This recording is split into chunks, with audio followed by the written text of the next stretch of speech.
फूटा घड़ा की कहानी। बहुत समय पहले की बात है।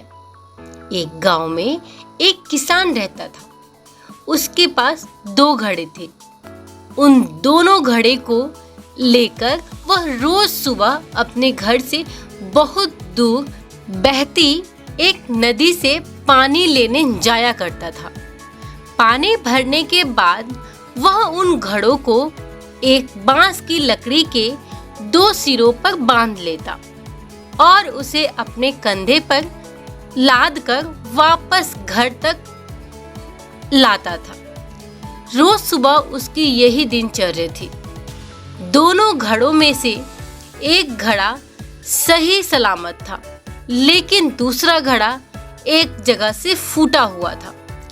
इसीलिए जब भी किसान नदी से पानी भरकर घर तक पहुंचता, एक घड़ा पानी से लबलबा भरा रहता था और दूसरे घड़े से पानी रिसने के कारण वह घड़ा आधा खाली हो चुका रहता था। सही सलामत घड़े को खुद पर बड़ा घमंड था कि वह किसान के घर तक पूरा पानी पहुंचाता है। दूसरी ओर फूटा घड़ा खुद को नीचा समझता था और हमेशा शर्मिंदगी महसूस करता कि वह किसी काम का नहीं है।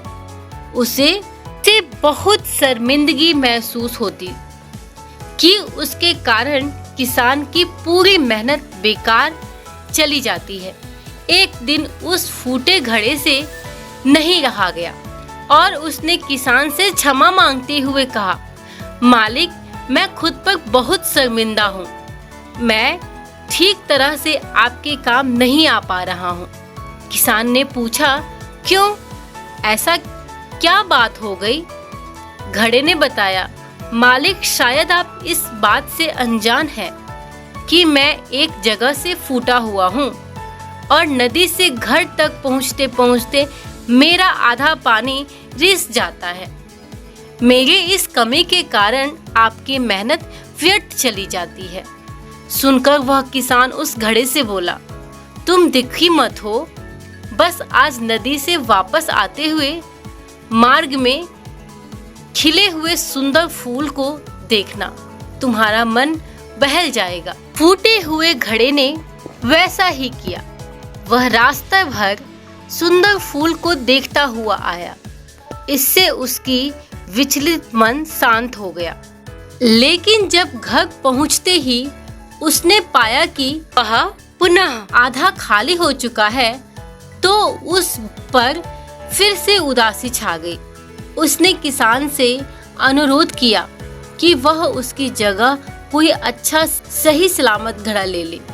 यह सुनकर किसान बोला, क्या तुमने ध्यान नहीं दिया कि बांस के जिस सिरे पर तुम बंधे रहते हो, उस ओर के मार्ग में सुंदर फूल खिले हुए हैं, जबकि मार्ग के दूसरी ओर सूखी जमीन है।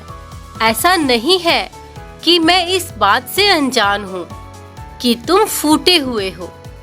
यह बात जानते हुए ही मैंने मार्ग के उस ओर सुंदर और रंग बिरंगे फूल लगा दिए। जब मैं नदी से पानी भरकर लाता हूँ, तो तुम्हारे द्वारा उन फूलों को पानी मिल जाता है और वे सदा उस मार्ग को हरा भरा रखते हैं। तुम्हारे कारण ही वह मार्ग इतना सुंदर हो पाया है। इसीलिए तुम खुद को कम मत समझो। कोई भी ऊंचा या नीचा नहीं होता। इस दुनिया में हर इंसान को एक रोल मिला हुआ है, जिसे हर कोई बखूबी निभा रहा है। इसलिए जो जैसा है, हमें उसे वैसा ही स्वीकार करना चाहिए और उसकी कमजोरियों के स्थान पर उसकी अच्छाइयों पर ध्यान देना चाहिए। आप मुझे कमेंट में बताइए कि अगली कहानी आप कौन से सुनना चाहेंगे। अगर आपको यह वीडियो अच्छी लगी हो, प्लीज लाइक, शेयर, सब्सक्राइब कीजिए।